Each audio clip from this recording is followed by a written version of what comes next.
Hello, I'm Kara from Kara Tarot, and today I saw that there is a new hashtag out in tarot world. I was watching a video by Coyote Tarot, whom I had never seen before. She just happened to come up in my feed, and she was doing a delightful VR to Tarot Magpie, and the VR is hashtag 12 houses, 12 decks, about combining the 12 houses of astrology with your tarot decks and choosing a deck that goes with each house. So I loved this idea. I just think it's brilliant. Thank you, Tarot Magpie. And I'm so glad I caught Coyote Tarot's video. And so I have been gathering some of mine that I think will fit these 12 decks very well. And I'll get upstairs to the table and I'll show you what I've selected. So before I begin, I just wanted to say again a hello to Tarot Magpie and tell you that I watched a couple of your videos and I'm probably old enough to be your grandmother, so I hope you don't mind me playing along on your hashtag, and I think you're adorable. So here goes, and this idea is brilliant. So the first house, self-identity and first impressions. A deck you'd use for readings about your self-identity, or a deck you feel represents you in some way. I kind of had a toss-up for this, a couple of these, some of my favorite decks, but probably the best is the Distant Past Tarot.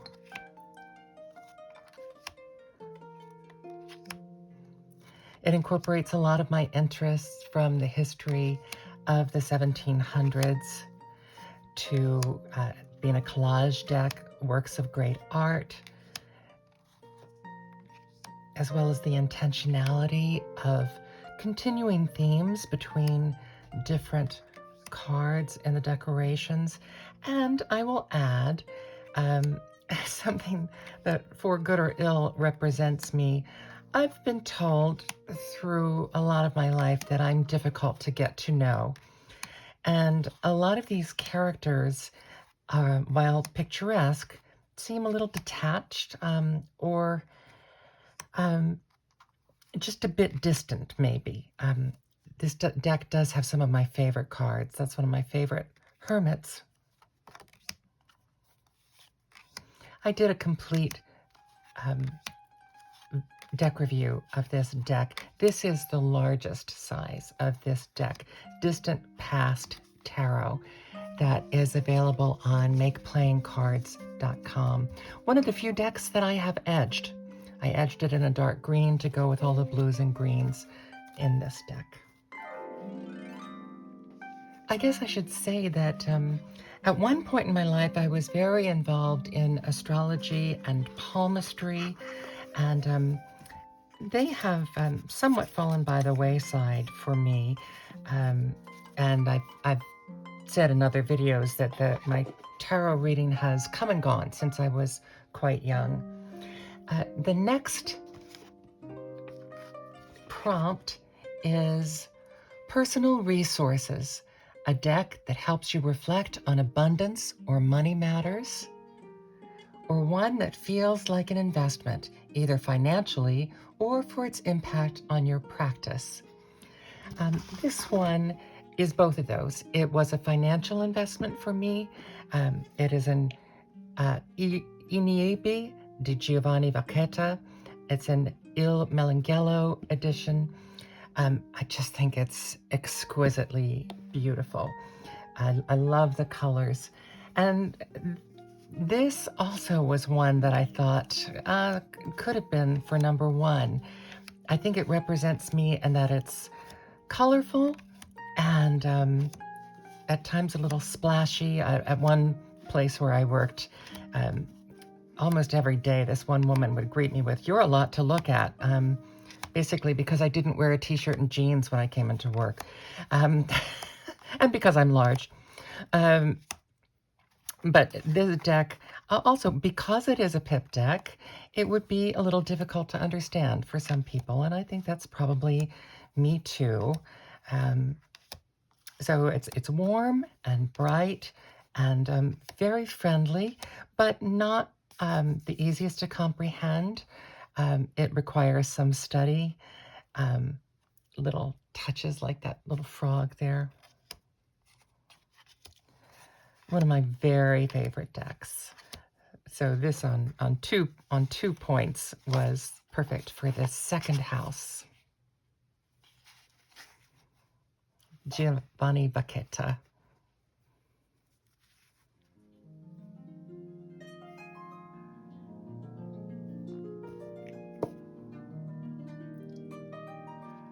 The third house, communication and learning. A conversational deck that's easy to read or that you would recommend to tarot beginners. I'm not going to play fair on this one. I actually have many decks that I'm showing for this because I think I do recommend many of these decks. But this is a new to me version. This borderless Smith-Waite tarot deck is new to me. I've been using a giant Rider-Waite Smith deck, seems like forever now. And then for some reason, this just appealed to me. I do like the backs better on this deck. Everybody's seen this deck. And I'm not usually one for borders. Borderless, I do like borders, but something about this deck appealed to me. Of course, Rider-Waite Smith is easy to recommend for someone who is just beginning. And I just got this. I have not done any kind of deck review of this. Tarot for All Ages is one that I think would be wonderful for someone that doesn't like the imagery or the illustrations of the Rider-Waite Smith deck. This is definitely intended to be for all ages. Some of the titles have been changed on the majors to give softer readings, but it's very true to the Rider-Waite Smith and yet quite very much its own thing and so colorful. And look at that chariot with 2 seahorses. As soon as I saw this, I just knew that I had to have this because I do love color. And so even those scary cards have a softer tone to them, even though they mean the same thing. They're a little, some of them are also a little softer in the book as well. So bright colors, really true to the Rider-Waite Smith system. So it's easy to use any Rider-Waite Smith book for it, but it does come with its own book and larger than a lot of the little white books. So that is the Tarot for All Ages. And that is by Elizabeth Heidel or Heidel.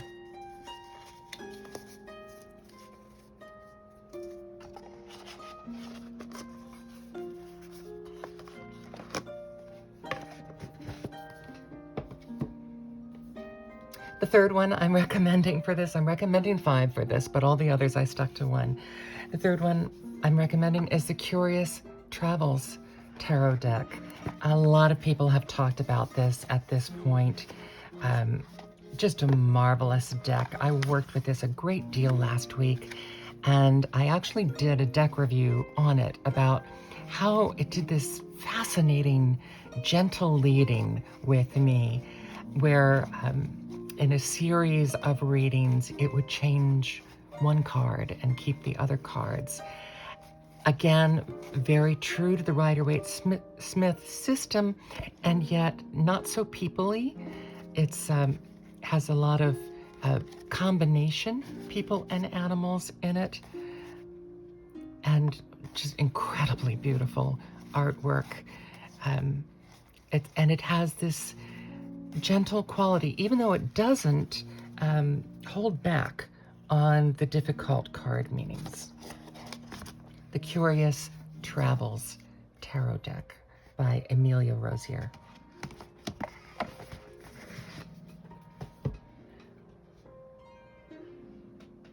Part 4 is the Tazama African Tarot. I have talked about this before.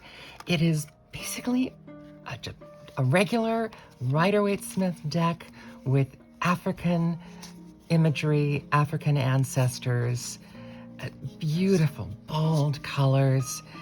Very easy to pick up any Rider-Waite-Smith book and apply it to this deck. It's a wonderful deck for someone who wants the African ancestry component in their cards.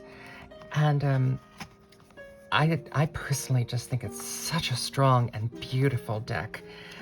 Again, a very easy beginner deck to pick up the Tazama African Tarot. And my last suggestion for a deck that I would recommend to beginners is by MJ Cullinane, and I think several of her decks would fall into this category, but this is the Wise Dogs Tarot, which again, it is so faithful to the Rider-Waite-Smith system, and that's what I look for in a deck that I'm going to recommend to a beginner. It just kind of replaces the people with dogs, but also a really smart knowledge of dog breeds. So if someone is less comfortable with people and more comfortable with dogs, this is a great deck to learn with. The symbols are here. She retained the symbols that are there in the traditional Rider-Waite-Smith system. And every time I pick it up, I'll remind myself how much I love it. She also has the Grimalkin's Curious Cat Tarot deck, which is beloved. I think that one's out of print. So those are my decks for communication and learning, decks that I would recommend to beginners. The 4th house, Home and Roots, a deck that feels like home and gives you a sense of safety, security, or nostalgia, or a deck that you use for readings about things happening in your home. And for me, this is the Muse Cat Tarot, and this could also it is also one that I recommend to beginners. It is perhaps my most beautiful deck. It's a Korean deck. The guidebook is only in Korean. These are the exquisite backs on these cards. But it's so faithful. It also has gilding on the front. So faithful to the Rider-Waite-Smith imagery and symbols, and just replaces the people with cats. And again, really smart and interesting replacements of the cats and the lovers there. I've had many people comment on that beautiful 3 of Wands. It's whimsical. It has 2 additional cards. There's one gold and one black. And they have to do with traditional Korean color symbology. I do, for the guidebook, I have used the online apps for translation, and it's done a great job. If there's something that I'm curious about, like those gold and black cards. But this deck just, it gives me, I actually miss this deck when I haven't worked with it much. It's, I'm not crazy about cat decks. I did get MJ Cullinane's Grimalkin cat decks because I think that is as well done as the Wise Dogs. But to me, a lot of the cat decks are a little too sweet, and this one I think has this fascinating combination of these fanciful costumes or traditional costumes, this beautiful hot pink gilding, the gorgeous designs. I'm a big fan of the designer of this deck, Kim Da-jeon. And you can follow her on Instagram. Muse Cat Tarot, or Cat Tarot Cards Muse. And I actually named my cat, one of my cats, after this deck.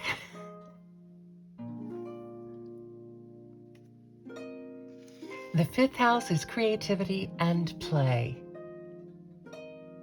A deck that perfectly expresses how you feel, or one that's just fun to use when you want to play with your cards. Well, I knew I had to choose this deck for this prompt, the Tarot Minchiate di Bomarzo. The artist and creator of this deck did not put her name anywhere in the packaging. Her name is Amparo, I think is her first name, but I will have that in the notes below. But what makes this, it's not just that it's a Minchiate deck and that she has done a more traditional Minchiate deck, but she intentionally chose these brilliant, brilliant colors and fun updates of the drawings while keeping all of the traditional elements of the Minchiate deck. It is a pip deck, and just look at those gorgeous cups. And one of the traditional things is that the knight in the Minchiate deck is half human. And so it's a pip deck. So it is TDM style in that regard. Minchiate decks also include cards. There's another knight, half man, half beast. They also include zodiac signs, so perfect for this hashtag. And why I knew I had to, and this is her edging. The decks come with that navy blue edging, and these are the backs. She has actually researched how you actually play the game that goes with the Minchiate deck. And she has it available in 2 languages. I didn't catch that it was available in English. She has the instruction book on how to play the game available. And this is a layout for the game. I have, and a score map for the game. I haven't done that, but when you talk about playing with your deck, this would really allow you to play the card game that the deck sprang from, and that this particular grouping of cards sprang from. Let me see if I can just show you a couple of the, there's also earth, air, fire, and water cards, and the virtues. Here, there's your Virgo, Scorpio, I think that's Aries and Capricorn, Sagittarius, Cancer. So just bright, beautiful, fun. And if you had enough friends who really wanted to learn how to play the game, you have the capacity to actually just play with your deck. And I think that is so cool. The Tarot Minchiate di Bomarzo. Now, of course, you could play that game with any Minchiate deck, because this is the traditional Minchiate game. But I don't know of any other deck that includes those instructions.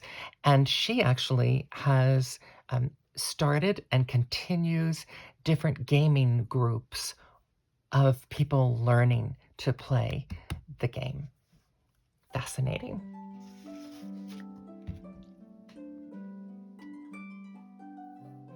House number 6, daily habits, systems, and routines. A deck you use regularly in your practice, or a deck that you use for readings about practical matters. This one might actually blow your mind. For practical matters, for me, it is the Dali Tarot. You see some of them are turned up and some are turned down. I'm actually working through them right now. This deck is the Taschen version of this deck, and it has a huge box and a huge book. It's about the size of legal paper, if you know what I mean. 8.5 by 11. So it's quite large. One of the lovely things about this deck is that each card has what's called practical advice. And it's not really an affirmation, it's kind of like practical advice from somebody who cares about you for each card that is somewhat related to the card, but it's almost a separate kind of thing. Like I'm using it for a daily affirmation on my Instagram. I'm going through these cards one a day with that practical advice for the cards. So we talk about practical, how impractical Salvador Dali, and yet the text by Johannes Fiebig has these wonderful practical advice tidbits, as well as it gives you information on, this is an early collage deck, it gives you information on the artworks that are utilized in each image. And then he gives you certainly about 2 or 3 times as much about how to read the meanings of each image. This was a gift that I requested and for Christmas, and it is quickly becoming one of the decks that's dear to my heart.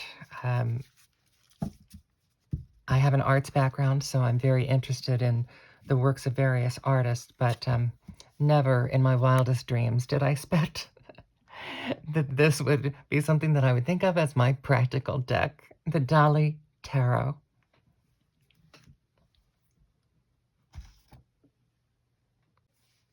House number 7.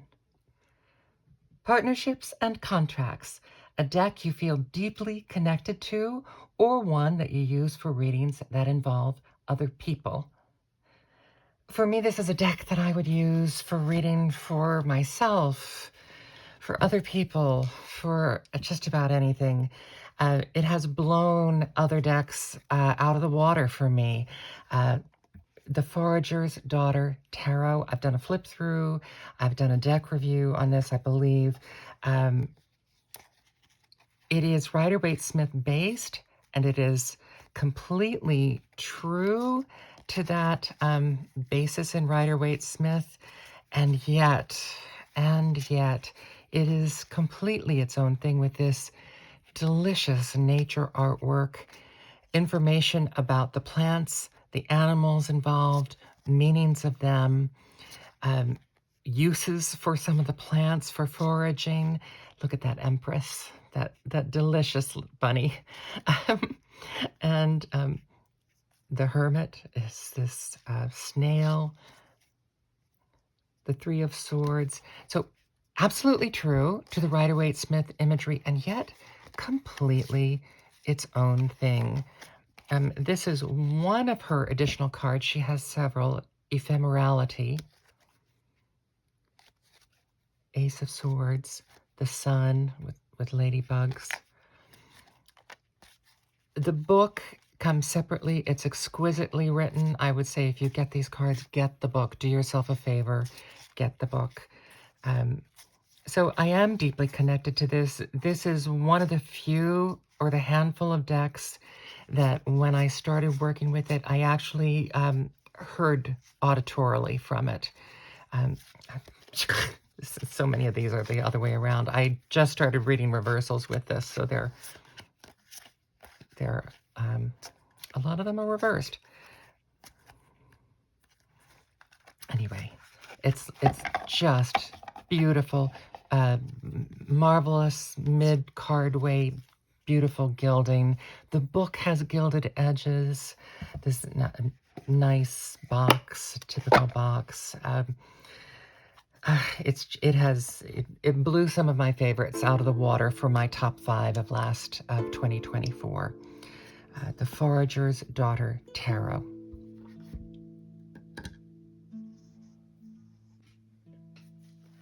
The next house, house number 8, Transformation and Secrets to be Uncovered. A deck you use for shadow work and things you want to bring to the surface, or one that feels like magic. This one feels like magic to me. I've said before, I'm not big on shadow work, and I think the way people use it has a sliding definition that makes it very hard to pin down. But this one feels like magic to me. The William Blake Tarot of the Creative Imagination. I will tell you, I haven't worked with it yet. It is my month focus for next month. I'm doing this at the end of February. So next month I'll be working with this deck for the entire month. It's not a tremendously new deck. I don't see a year on it. I don't have my reading glasses. Gilded. These are the backs, reversible backs. I am very much interested in, I'm a classicist. I'm a music teacher, and my focus is on classical training, although I certainly play Latin and jazz and other things, and I have my students do that too. I think it's part of being a well-rounded musician. But I am, as you know, artistically a classicist, very interested in history, ancient history, medieval history. My particular focus, as I said, with the first deck is the 1700s. That's been an interest of mine since I was a very young child. I was very enthralled with the court of Louis XIV. So this deck has a very heavyweight cardstock. You can see they're still stuck together. I have looked through these. I'm surprised they're stuck. It's the etchings and paintings of William Blake, along with some of his poetry in the book. He retitles all of the suits, and he changes the elements for some of them. So that's why I put off working with this. This is air. The stars are air for science. Painting has water, but I think that's the fire creative element, or the creative element. So that's the kind of change that's made in this deck. But it definitely feels like it's something that is magical to me, and I'm so excited about getting into it in depth in March.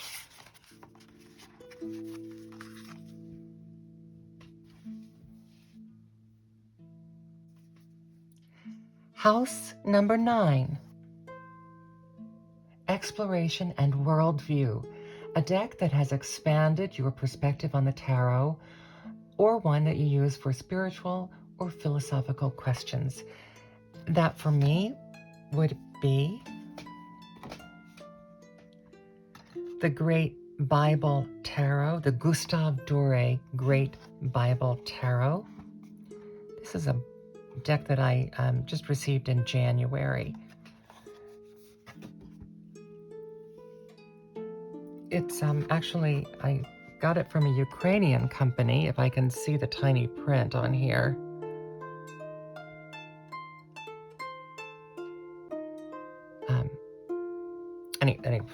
Well, I mentioned it in my last 10 decks video. This is a deck that also comes with a book, and you really do need to get the book, which really drives the price up of this deck because the book costs as much as the deck. To me, it's worth it. I came back to my tarot reading after being immersed for a couple years in the writings of St. Teresa of Avila.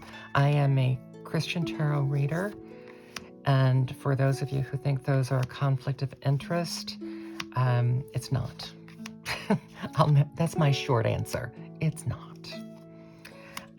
It does mean that there are things that I'm not going to do with the cards that other people feel free to do with the cards. As we know, the cards can be kind of used for anything you want to use them for in any way you want to use them. And this is a prime example. There is a Bible verse that goes with each one of these cards, and it directs you to the Bible in the book. You could, of course, just use them as, Five of Swords. Read it normally as a Five of Swords, and then just look at that picture and get ideas. The Hanged Man, of course, the Crucifixion. But this deck also considers itself to be bibliomancy. As you can see, it's out of order because I have worked with it. I haven't worked with it a lot, and I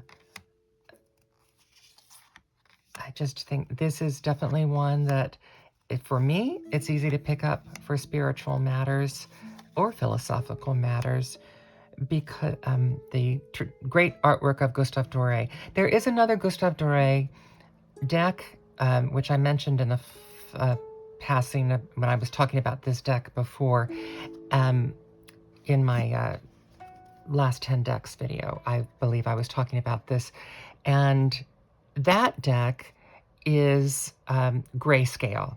This is more of a gold scale, and I'm really not a grayscale gal. I need some kind of color, and even though this basically just makes it sepia tone, it works better for me. And then, of course, the bibliomancy aspect of it took it over the top as far as being of use to me. And that was house number 8, exploration and worldview. Gustave Dore's Great Bible Tarot. 10. Recognition and reputation. A deck that you trust to get it right when you're looking for guidance, or one that defines your tarot style, a deck that people associate with you.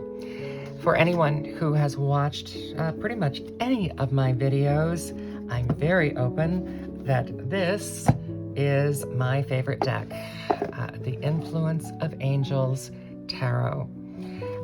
To me, it's everything. It has the collage artwork of great works of art.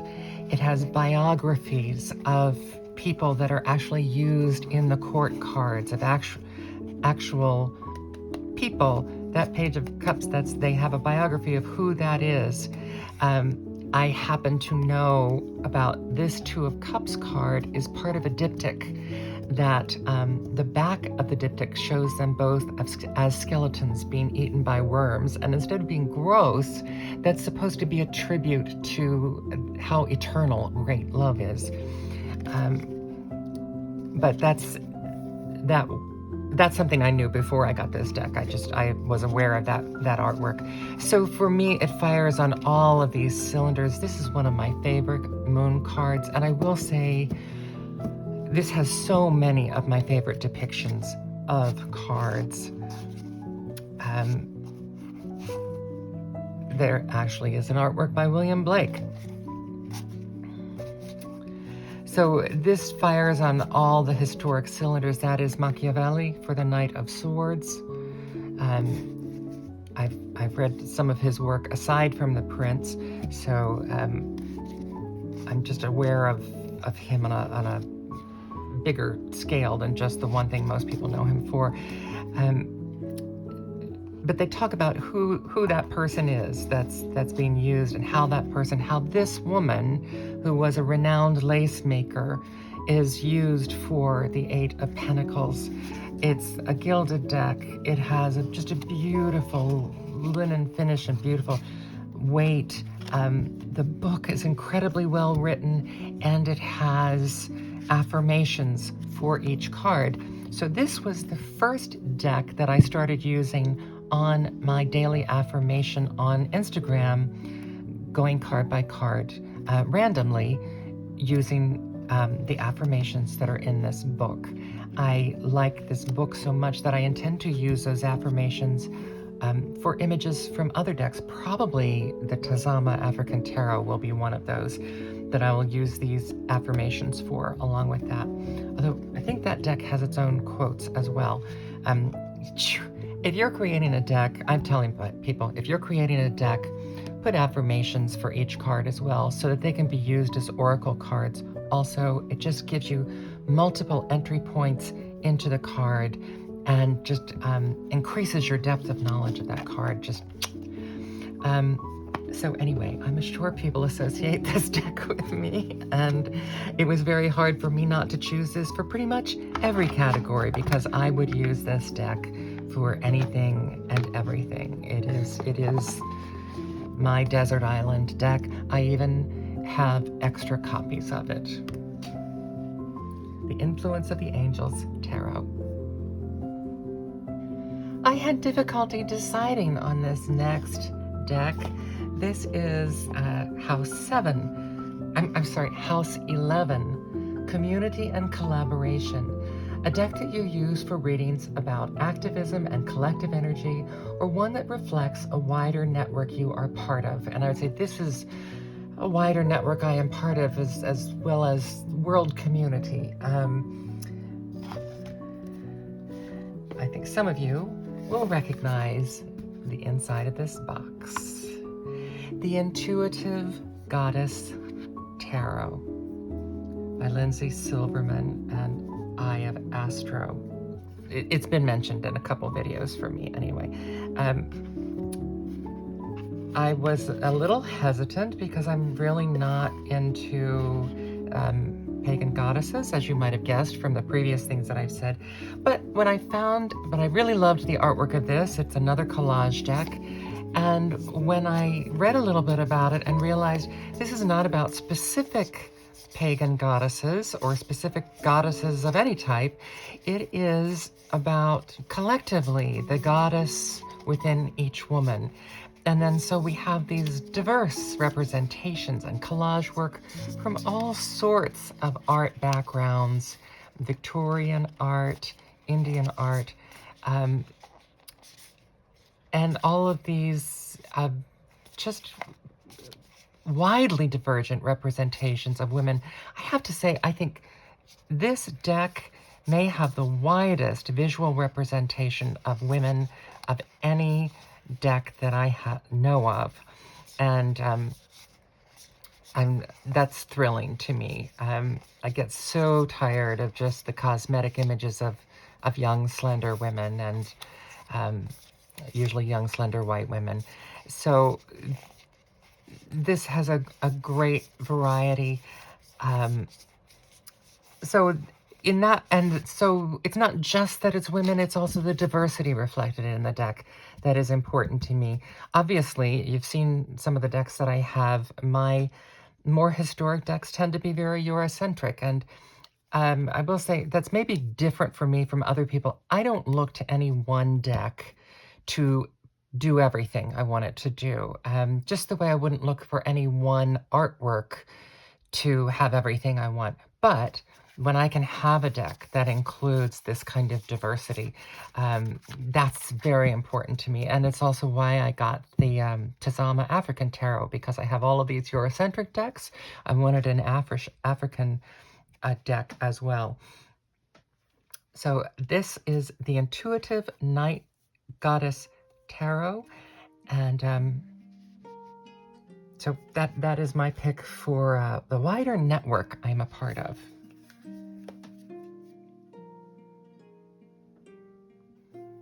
And lastly, house number 12, Secrets and Hidden Depths, a deck you use to work with your unconscious and understand themes that bring themselves to the surface, or one that feels as if it has hidden knowledge. That for me was unquestionably a deck that I am working with fairly extensively right now, the Terra Volatile. This actually was one that I considered for the first question, because this deck has been hard to get to know for me. You can look at this artwork and think back to the distant past tarot. So you know I'd love this artwork. This is not a collage deck, but it's an illustrated deck, probably influenced by collage. So it has all these wonderful elements to it.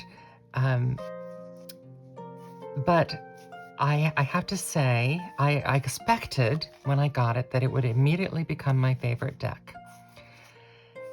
It has not, and that is because up until now, even right now, it seems to be a change, I have considered this deck to have a shadow over it.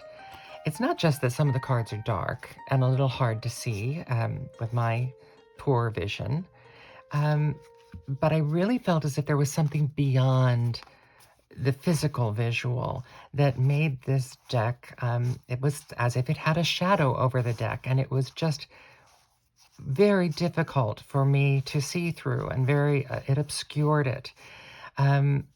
However, it's worthwhile, and it's difficult to get to know, and I definitely identified with that. And I am using this one for a daily reading as well, and I think that's probably a very good thing. It is allowing me to get to know each card one at a time, as well as this has a fifth suit. This is one of several decks that I have that have a fifth suit, and it's allowing me to explore that fifth suit one at a time in a random fashion because I have it shuffled. So all of those things combine to make it slow to get to know, and which, again, people have told me I am. So it's kind of like an introvert. It's letting its goodies out very slowly to me, and that's okay. And actually, I look at this right now, and it looks a lot brighter to me, so maybe I've had a breakthrough by choosing it for this hashtag, who knows.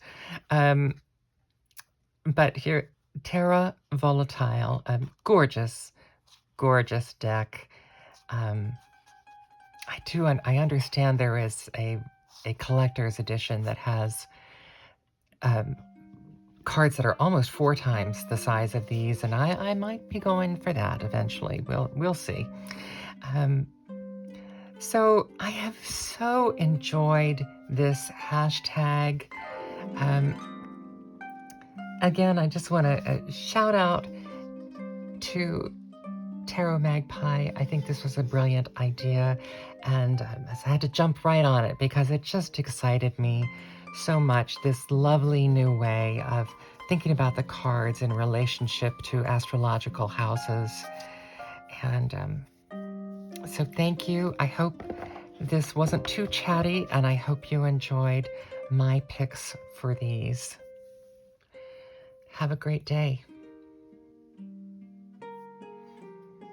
Oh, I forgot to say that I had trouble with this particular question, the secrets and hidden depths, because I'm the kind of nerd that I actually seek out decks that have a lot of additional knowledge that you have to learn before you can just read the deck. I can think of at least 10 decks that I have that are like that. And this is not the only 5-suit deck that I have. So I had many to choose from, and so this is the one I chose today for this particular hashtag, probably because I'm working with it right now. I'm Cara Tarot. Thanks so much for watching. Bye-bye.